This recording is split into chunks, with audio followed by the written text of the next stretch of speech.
you doing, George? All right. Good How's to meet everything? you. Good, thank you. Good to see you. Thank you for coming. My privilege. Hello, everyone. We're here with Deacon Nick, and we're talking about a wonderful book that he wrote called My Rosary and More. Hello, Deacon Nick. How are you? How you doing, George? Nice to meet you. Nice to meet you. Tell us a little bit, before we even go into the book, tell us a little bit about yourself. Well, I'm ordained since 1983, and I have always worked within the church with the youth and different organizations. And I've also been affiliated with the Patriarchal Order of the Holy Cross of Jerusalem. And, you know, we do all holy work, work for the Holy Land, and sending stuff out, and keeping people abreast of the Word of God. And that's where I'm at right now. Now, we're in a wonderful location right now. This is the seminary in Yonkers. Tell us a little bit about, you attended this. Yes, right? This is where we did our studies and received our calling. The grounds are magnificent. Too bad you can't scan them right now, but they're open to the public to come and walk on the track if you want. And with permission, you can use the gym. It's just a magnificent place. The chapel itself, unbelievable. You should come on a Sunday morning at 10 o'clock. They have a Mass. I believe it's open for the public. And this is where the Holy Father came and celebrated Mass. Yeah, it's beautiful. I mean, we got a chance to walk with you, and it was wonderful. It was a beautiful, wonderful experience. Tell me a little bit about this book, My Rosary. My Rosary and More.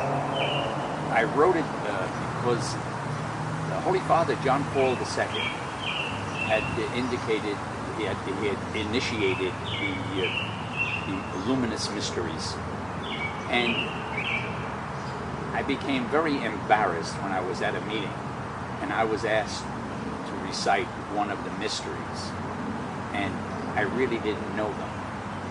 I knew the other mysteries, but the luminous mysteries were new, and I became very embarrassed, and I had to be told what mystery to say. And so with that, I says to myself, this is a perfect opportunity to put something down on paper, because the new cards didn't come out yet. You know, I think I'm sure you've seen the cards with the rosaries, and it shows you the mysteries and whatnot. But the ones with the luminous mysteries never came out. They weren't out at the time. So what I began was to write mysteries of this book, My Rosary and More, which includes novenas, prayers, and things of that nature, but written in such a way so that rather than just go through the mysteries, there is a meditation, a personal meditation, but it also gives you an idea and an opportunity to, when you pray, to pray from your heart, rather than always praying from a book and say, Our Father who art in heaven. You know, to sit back and say, you know, Jesus called God his Father. He called him Abba, Daddy. And so I want to try and develop that relationship so that we call Mary our mother. Jesus didn't call her mother, but he called her mom, you know. And it's in that sense that I wrote this book, so that it would be applicable for any age. It's not the theological and dogmatic and intellectual. This is simple prayer from the heart, praying the mysteries of the Rosary. And I think that people will find it very interesting. The meditations are my personal meditations on the Rosary, and it's just an offshoot of that. Use your own imagination and your spiritual life. Mysteries themselves and the meditations, if you take the challenge to really deeply look into yourself, your life will change. Your life will change. I remember being a young boy reading the Rosary with my mom and doing the Rosary and not really understanding what I was doing. Now, is this something that, like a child can not pick up, obviously, but with your mom? With assistance, okay. First of all, a child is going to have to learn how to handle the Rosary, okay? You use your fingers, you can use any art, okay? But the thing is, simply going through, meditating on the mystery, and then picturing what is happening in that mystery? The first joyful mystery, the angel Gabriel comes and announces to Mary that she's to be the mother of God. Well, that sounds nice and flowery, but put yourself in that woman's position. You got to figure she was about 15 years old, and here's somebody in the midst of her room where she's praying quietly by herself. Somebody comes in and says, "Hail, Mary." Well, let me tell you, I don't think I'd be too calm about it, and I'm sure she wasn't. She, in reality, she was frightened, and she says, you could ask the same questions we would. Who are you? What do you want from me? And then began the dialogue. And so I try and hope that we were able to put ourselves into that mystery and partake in what is going on. And in doing so, it becomes more than just a mystery, more than just a rosary, because now our life is connected and enjoined with that mystery. What was your biggest challenge in writing this book? Because it seems like you put a lot of thought into what you were doing. What was your biggest challenge? The biggest challenge was trying not to get too flowery, because even though you're doing simple meditations, in the back of your mind, I'm writing this for others, and their sense this pompous attitude rises. And what I want to do is to cut that out and say, hey, who do you think you are? Simply put it down from your heart and let it hit wherever it hits. Now, where is it available? You can get the copy of it with a CD through Amazon, but you can also get it through Vaz Books, and one is being printed now in Spanish. Is that something that can also be found on like a Kindle or like? Yes, certainly it can be used on Kindle.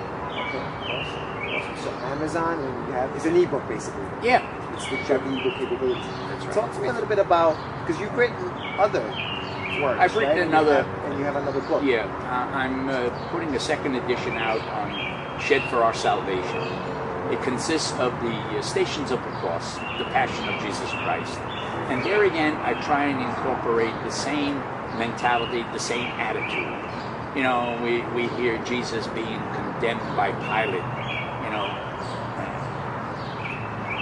How would you feel in that situation? Knowing full well that you are totally innocent, have committed nothing wrong, and you're being charged with false charges. And this is what I try and do with the mystery, with the Stations of the Cross also. Or the station where Mary meets her son. What is that experience? When their eyes met, they couldn't talk. And, but their hearts were so inflamed for each other.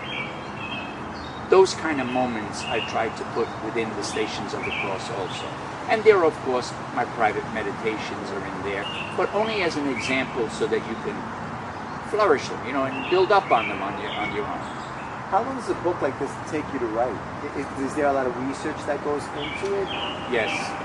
And it's not something that you can say, oh, I'm going to do the Rosary and I'm going to write meditations. This one I started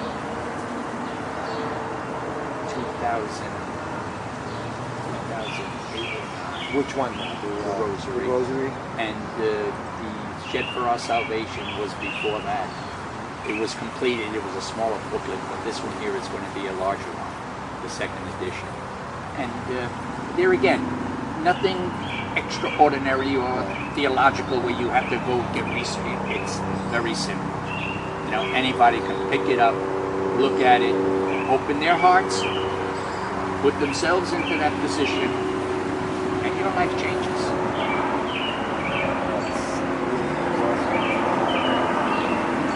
How can you get that the second book? Well, when is it going to come out? The second book is right now. It's not in print. Right. Okay. I'm still adding a few things to it. I'm still working on it. But hopefully by the end of this year it should be in print. I'm going to see it in Vaz Books. I look forward to that. That would be awesome. Small mind. Well, Deacon Nick, it's been wonderful speaking with you and getting to know about your ideas behind books and how they come up. I really appreciate this. Thank you so much. Thank you. Take care. You too. Thank you.